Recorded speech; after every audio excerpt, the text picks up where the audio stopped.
Hello. I'm Kate Bulkley. Welcome to this second Media Mastermind keynote of today. We have George Strompolos, who is the founder and CEO of Fullscreen, who's going to talk to us. I'm Kate Bulkley. I'm a media journalist, and I'll be doing a little bit of Q&A with him after his speech. But first, he's going to tell us a little bit about what Fullscreen's all about. So I'm going to introduce him first. Founded in 2011 by George Strompolos, Fullscreen sold a majority stake in September of 2014 to Otter Media. Otter Media, as many of you know, is a venture between the Chernin Group, that's Peter Chernin, who used to be for many years at Fox TV, and AT&T, the phone company. WPP, which is of course a big marketing and advertising services company, also owns a strategic stake in Fullscreen.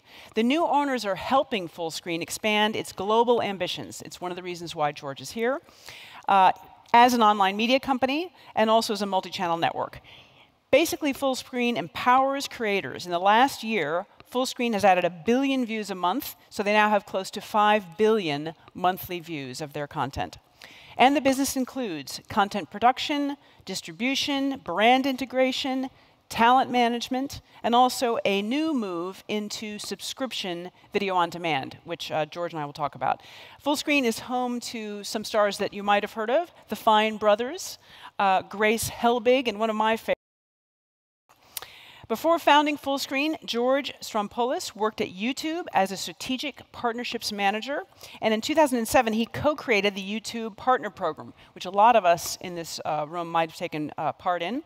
That provided new monetization opportunities for a new group of online content producers. He also led YouTube's first multi-million-dollar programming fund and worked with, among others, Seth MacFarlane on Cavalcade of Cartoon Comedy. Please welcome George Strompolos.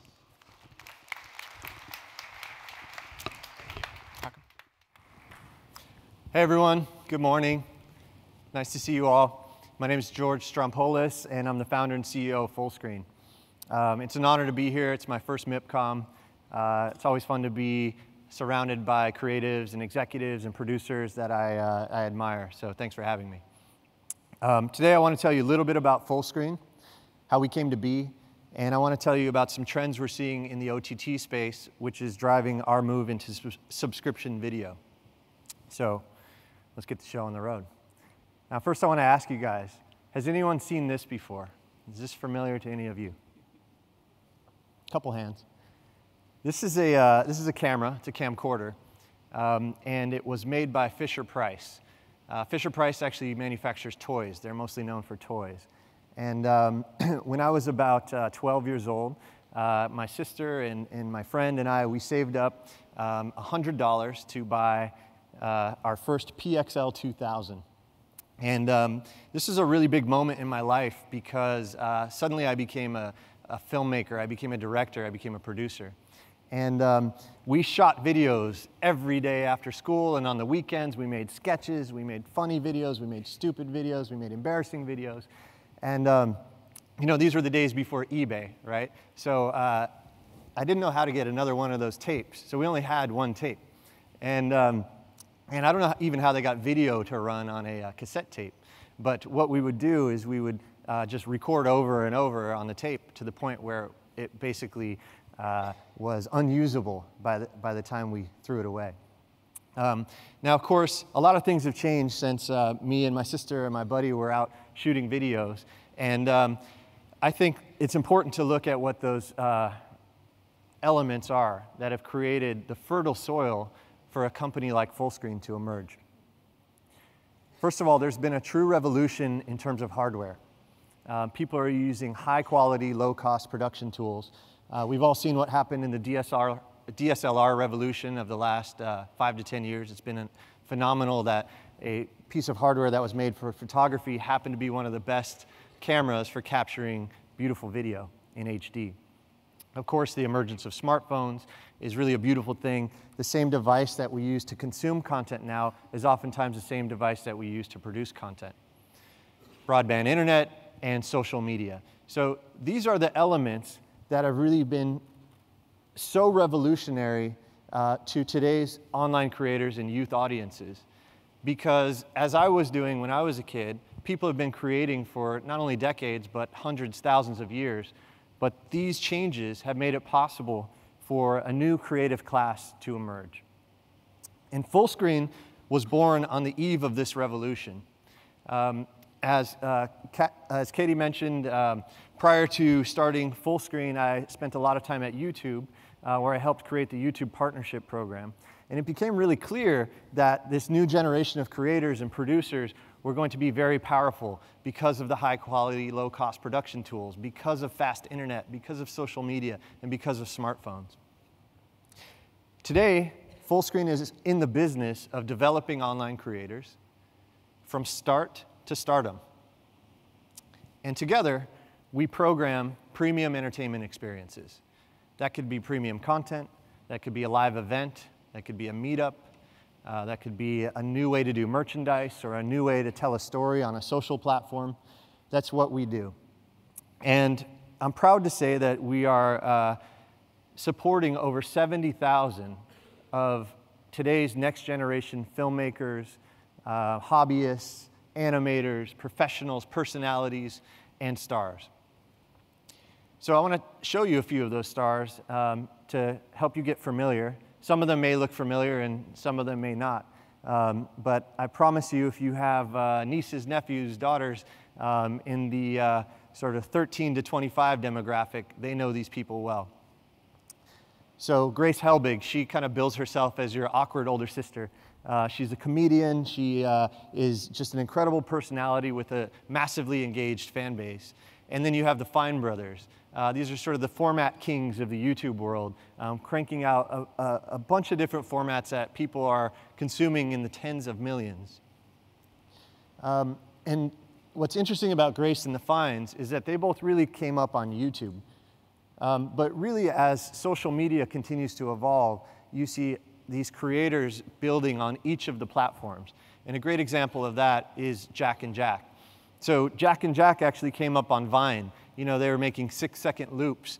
And they've built a brand that's somewhere between comedy and music. And if you're familiar with the States, they're actually from Nebraska, which is not really known for its talent farm system. It's more known for its farms. And they've been incredible. You know, they, as I mentioned, they do a hybrid of music and comedy. And they've been putting out singles for the past few months, each one going to the top of the iTunes charts globally. And they just put out their first EP called Calibraska, which also went to the top of the iTunes charts globally, with no record label supporting them. Andrea Russett has captured the DIY Tumblr chic that's happening, very cool but also approachable, and she's just a brilliant young artist. My life is Ava Gutowski. She is one of the strongest females online today. She's actually the fastest rising female lifestyle creator personality in the world. And many of you are probably familiar with Devin Supertramp because of his high impact, high energy stunts and things that he does, which are kind of a combination in terms of his format between maybe a music video and a huge stunt that you might see Red Bull do. And so Devin has really pioneered that format, and he's probably one of the finest examples of that high-quality, low-cost production revolution that's happened in the past 5 to 10 years. Now, these are some of the most important personalities to young audiences today. This is really the beginning of the personalized media channel, the individual as the media company. And the numbers that these people put up are staggering, but we've all heard that before. But it's not always just individuals. Sometimes what can happen when an individual begins is it can form into a movement. And we're proud to be full owners of Roosterteeth, which is a studio based in Austin, Texas.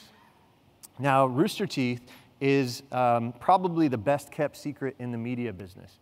It's one of the few examples where you have a studio that is also a brand, that is also a really strong community, approaching 20 million subscribers, fans, and followers across social media.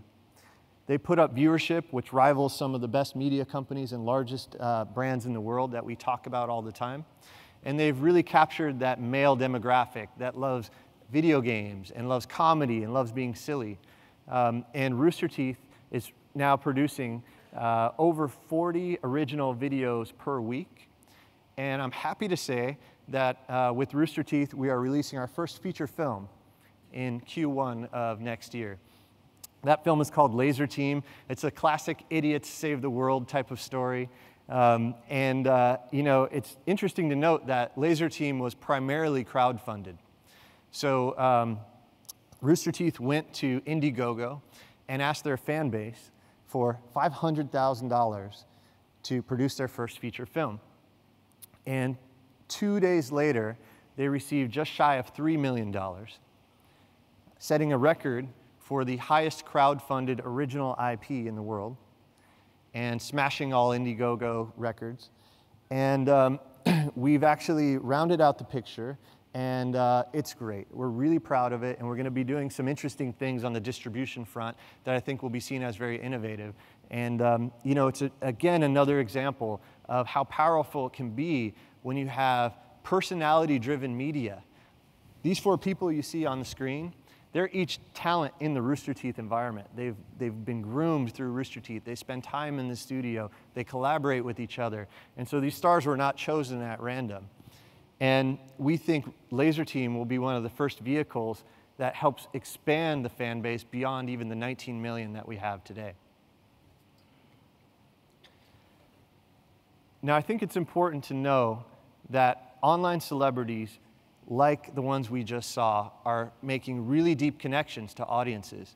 And these audiences, particularly in the millennial and Generation Z audience, or whatever we're calling it now, are feeling like they're in a relationship with these creators. And if you actually ask this same question, this is a Y-Pulse study that was done where it was asked, what do you think of Hollywood celebrities? Are they your friends? The numbers are actually about 6 and 7%. So the stars that I grew up loving and admiring and worshiping, which I think were very cool, I liked, but I didn't consider them my friends. And so that opens up a world of new possibilities in terms of how we can create and distribute content.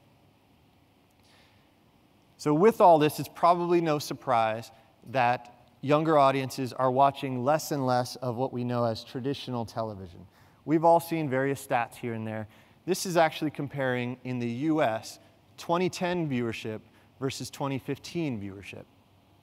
And I draw your attention to the stat in the middle there. Amongst 18 to 24-year-old audiences, viewership between 2010 and 2015 of traditional TV is down 37%. That is significant. But we know they still love story, they love series, they love features, they love long-form content, they love the things that a lot of us here make. I don't think we have to be concerned there. But they're oftentimes consuming it in a different medium. Excuse me.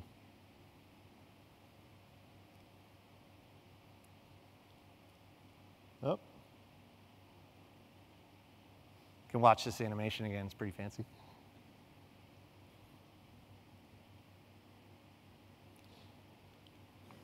So these young audiences are driving the primary OTT platforms that we all know and love. Now, pay TV is about a 35% millennial audience, whereas Netflix and Amazon are near half when it comes to millennials. And so they are driving the OTT revolution. But we think it's important to think of the world of over-the-top video and direct-to-consumer and SVOD, or whatever the term is, in 3 buckets. And I want to talk to you about those buckets really quickly. So first, let's talk about individuals. This is the personality-driven medium. This is the Devin Supertramp, the Ava Gutowskis of the world, where it's my channel, it's my OTT, it's my audience. And that's an important revolution that Fullscreen is very much in the process of developing and monetizing and building. And then, of course, we're all familiar with networks, which have had a major role in television, and many people think may be disintermediated in the world of OTT. And we think differently. And then, of course, you have platforms. And platforms are in the business of serving everyone. A lot of people launch services today that are intended for everyone, but they're not prepared to spend the billions of dollars it takes to serve everyone. And so we think there's a unique opportunity opening up with networks. We've seen this movie before. The way cable and pay TV started to serve niche audiences on television in ways that broadcast didn't. I think we'll see that movie happen much faster in the OTT space. And so our approach to that is one that is rooted in being personal and immersive. What does that mean? The stars that we groom at Fullscreen, they are personal in that they connect to their fans. They video blog, they tweet, they use all social media to develop that friendship that we talked about. But it's also personal in the way you consume. It's meant for me. The programming, we want to say, I belong here, they understand me. And immersive in the sense of the programming we create. The stories that we're telling now at Fullscreen are spanning multiple social platforms, and I think people have talked about that for 10 years as transmedia or whatever the buzzword of the day is, but it's really starting to be something that is possible and is fun to do, actually. Look no further than our series Summer Break to see an example of that. So we have two plays in the subscription video space, one that we've recently announced and one that we've recently launched. The one that we recently announced is Fullscreen.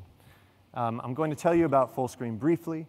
The goal of Fullscreen is to serve that audience that we've grown up with online, the audience that worships Ava Gutowski more than they worship Jennifer Lawrence. And we think that's a really important, underserved young adult audience. And then Roosterteeth. Roosterteeth we looked at as the studio, the brand, the network, the community, and we've recently launched a premium subscription OTT offering under the Roosterteeth brand. So let's talk about Fullscreen first. Fullscreen will serve a female skewing audience. When you actually look at the talent, if you separate out the kind of gamer universe, a lot of the talent, it is male and female, but it is largely driven by a female audience. If you've heard of events like VidCon or Playlist Live or many of the other creator-centric events today, you'll see that it's about 70% female who are attending these audiences, or these conventions. And so Fullscreen will be in the 13 to 30 with the sweet spot of late teens and early 20-something. So I want to show you a quick reel to give you a sense of what we're going after from the Fullscreen perspective in premium OTT. We will be producing as well as licensing original content, series, features, short form, long form, but really going after a particular audience. So let me give you a quick taste.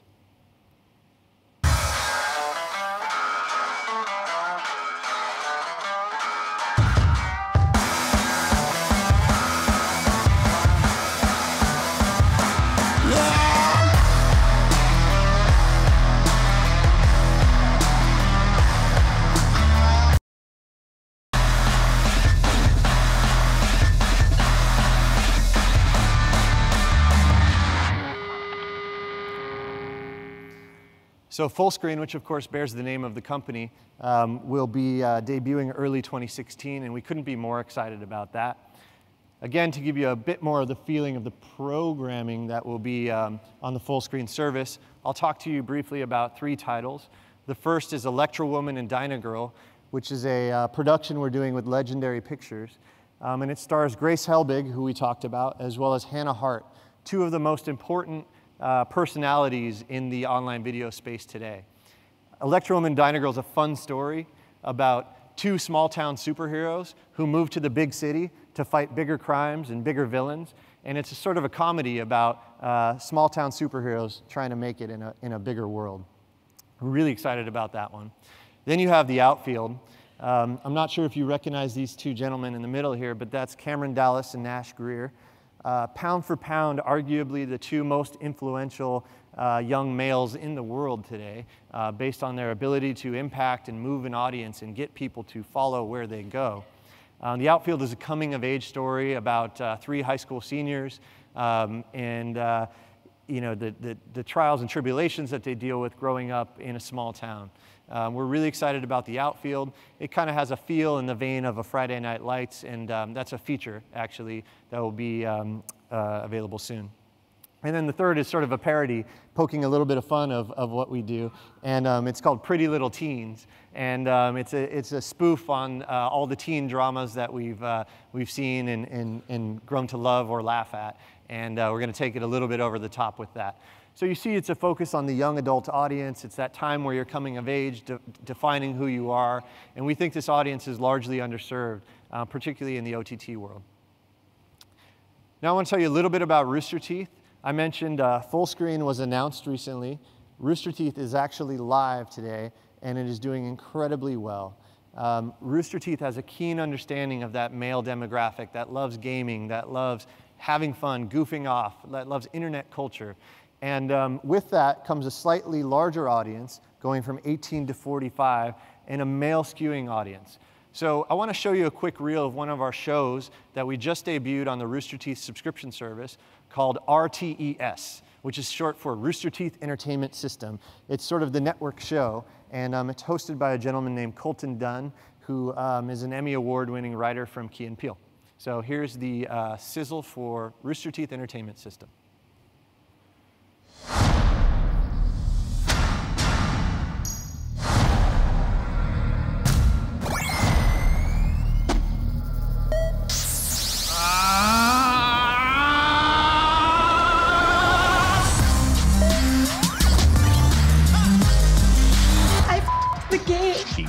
The game. Can I get a picture of us? You on fire, dog? I know. Ah! You need to get a new job, or else you're gonna see my dark side. Why?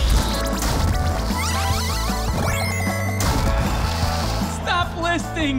No! Wait, what? This game is no game. It's for real. I will use my Chaos Blades and tear out your innards and feast upon them! Bro. Chill, bro.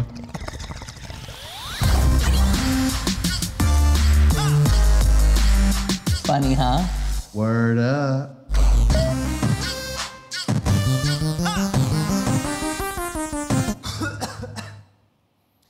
So we're really excited about that. That show actually is taping its second episode today.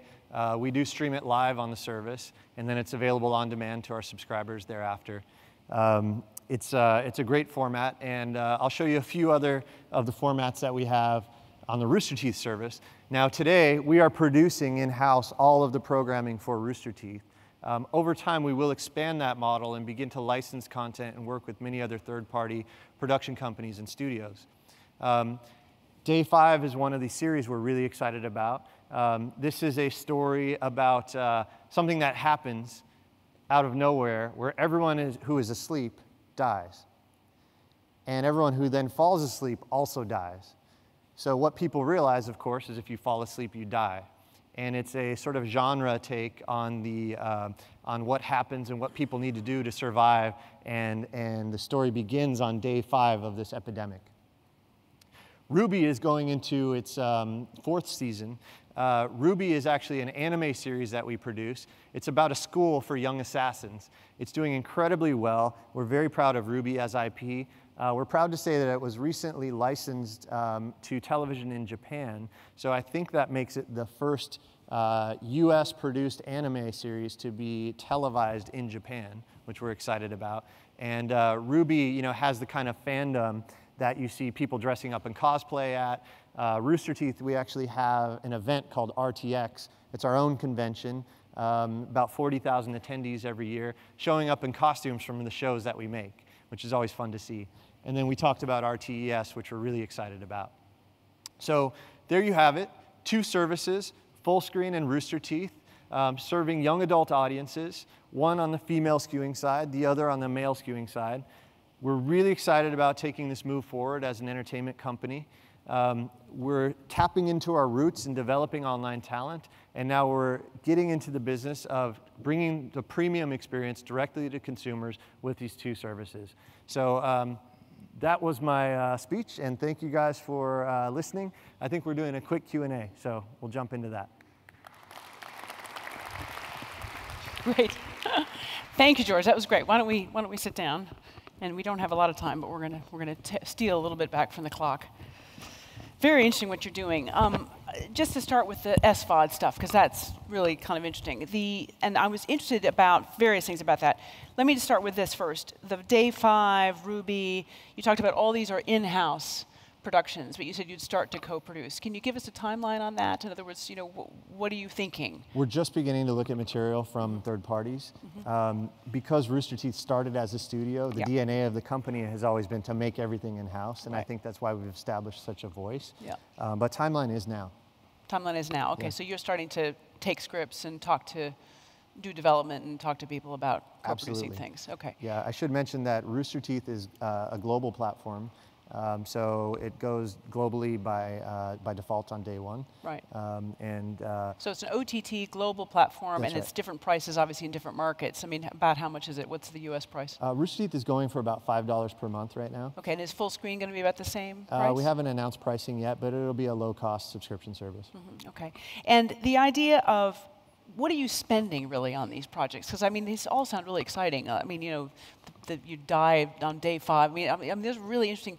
What kind of level of premium content are you making here? What are the budgets? We kind of look at our bigs, our mediums, and our smalls. One thing that I think is really unique about this audience is they value high production quality, but they also value raw material as well. Right. And so with our bigs, you know, these are cable television budget shows. Okay. With our mediums, it's more about tapping into an influencer or a creator and seeing what they can do and trying to evolve that creatively.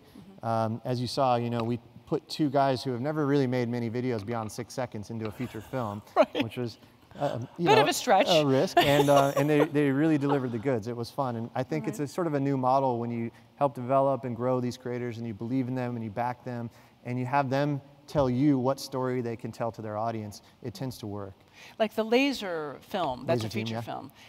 Who are you doing that with, and what was the budget for that? I mean, is that... So it was crowdfunded to the tune of about $2.8 million. $2.8 million, and that was the total budget for the film? No, it wasn't. So Okay. Fullscreen financed pieces of that as well, and we're really proud of that film. So it's about a $5 million budget? It's in that ballpark, Okay. and but it looks like it was $50 million. It looks like $50 million. Okay, good. And you know, it's a great feature, and that was produced entirely in-house as well. And you said the distribution would be interesting on that. Tell me a little more on that. You know, you've got this huge network. You've got this global reach through your properties. What do you do with a feature film? It's been fun figuring that out because you know, those type of movies aren't really getting made anymore. People are either going very low cost, as we know, or they are going, you know, most of the studios are doing blockbusters, and we know the reasons Franchises. why. Yeah, we're actually really proud. The first set of reviews for Laser Team just came out. It was really flattering. Nerdist called it. It has the look and feel of a lost Spielberg film, which I think, you know, is big to say. Very nice. But it's a great movie that we're excited about. And because of the fact that it's not a mega blockbuster, $100 million plus budget movie, but it's also more than, you know, your run-of-the-mill $500,000 feature, indie feature, we have to be really innovative in how we distribute it. And so, true to our roots, we're doing something that is a combination of online and theatrical. Okay. We have some interesting partners that I think are going to turn some heads when we release that film. Okay, so you can't tell us any more, though. Yeah, sorry, was that vague? A little vague, but that's okay. I understand. But we'll look forward to that. We've talked about the SVOD services. Now, here's a question. I mean, you started on the YouTube. You came from YouTube. You started with that sort of the YouTube model, ad-funded. You know, the MCN ad-funded model. Use YouTube. It's all about advertising. Now you're moving into SVOD, not with one, but 2 services. Yeah. Do you think the ad-funded MCN model is basically dead? No, I don't. You know, when you look at Fullscreen's business, from a high level, you can kind of break it into 3 buckets. We develop creators. Right. We work with brands and marketers to help them reach audiences they can't reach through traditional media. And then we produce premium content and now are in the business of directly bringing that to consumers through SVOD. And so the ad-supported business... And they're equally weighted? Not really? They're all important, right? Okay. And it is an ecosystem. One couldn't exist without the other. Because we're in the business of developing creators, we can offer something unique to advertisers that they can't get from other places. Because we work with advertisers so deeply and so well, the creators have a better reason to be in our network. And because we're familiar with the creators and have, you know, various contractual terms with them, we're able to pipeline that into a premium content offering. And because we have deep roots in technology, we can build those services ourselves and make them unique. I think another thing that's happening in the subscription world is a lot of these services are kind of boring. They have great content for sure, but in terms of how you consume them, I don't think I've seen a lot of innovation there. and we're hoping to change that a bit. You might have saw a little glimpse of that in the Fullscreen reel. So in other words, how the people consume it, or how they, I don't know, what device they get it on, or how they navigate the content. In other words, you're going to basically out Netflix in terms of the user experience. I would not say that, but I think we have a keen understanding of our audience, and we know that they are heavy mobile consumers. I mean, just to give you a quick stat, Fullscreen was founded in 2011. That year, our mobile and tablet viewership was about 7%. So 7% of all our viewership was happening on mobile and tablet in 2011. I just looked recently, in the US, our mobile and tablet viewership is now 80%. 80%. Yeah, and globally it's about 65 to 70. So to go from 7% to 70% tells you that our audience likes to consume on mobile, right? Sort of a no-brainer that the consumption experience should make a lot of sense on mobile. It shouldn't be ported to mobile, it should begin on mobile. And so those are, I think, important things for us. I think I have now a different insight into why AT&T was interested in investing in you, because obviously they've got a mobile service that they're trying to fuel and trying to attract subscribers to, and they probably think this is the kind of content we need. A little bit how Verizon is going to be working with AOL on their Go 90 product. I mean, that's part of it, isn't it? Yeah, I think there's some similarities. I think for AT&T in particular, they know that one of the great ways to differentiate is through content, is through programming, and people are consuming heavy volumes of video across mobile and mobile pipes. And so the more that they can own and participate in that, I think the better they will be long-term strategically. I think that's part of what's driving that strategy. One last question about, I know you've made a partnership with CBC, the Canadian Broadcasting Corporation, which I thought was sort of interesting. It's, as I understand it, it's basically trying to help them sort of mine some of your talent and make them understand the digital universe better. Maybe you'll put some talent on their network. Do you think this is a sort of a blueprint for how you might work with other broadcasters around the world? Is that the plan? Yeah, it really is. We're trying to set that up as a template for a way that Fullscreen can partner with international broadcasters. Our audience is big and it's global. As a sales force, we typically sell in the US. And so this gives us a chance to partner with an international broadcaster that has the machinery to sell internationally, and maybe wants to tap into the creator ecosystem that Fullscreen has pioneered. And so we do what we do best, which is develop talent, bring new ideas to the table, and they do what they do best, which is sell in their territories and program on their services. Sounds really interesting. Well, I wish you luck with the Laser movie, because that sounds that's going to be a big bet. See you at the premiere. See you at the premiere. And good luck with the rest of the business. I think it sounds very interesting, and we'll watch with interest how you move into the SVOD space. Could you please join me in thanking George Strompolos from Fullscreen? Thank you very much.